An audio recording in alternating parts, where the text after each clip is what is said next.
You eat pretty healthy. I try to. When I moved to Portland, Oregon, I just started taking my health more seriously. Began running, started doing yoga. I'm Chef Gregory Gourdet. Today I'm gonna show you my super easy technique to get the most delicious flavor out of a simple roasted vegetables.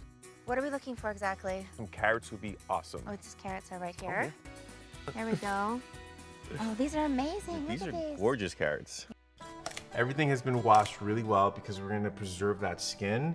Skin has tons of great nutrients, tons of great fiber. You really wanna give it some time in the oven to have those sugars caramelize and really concentrate the flavors of all these amazing vegetables. The key is to kind of get everything about the same size, even if it's longer. As long as it's about the same width, things should cook at about the same time.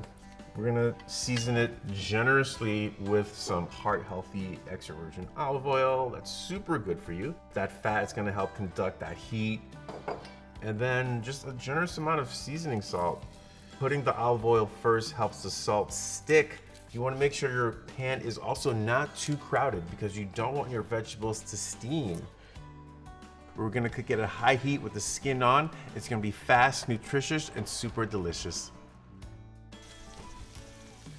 So we have our vegetables. As you can see, they're nice and tender. They're beautifully caramelized. Got that beautiful char. And that is the way you make super fast, super easy, perfectly roasted vegetables.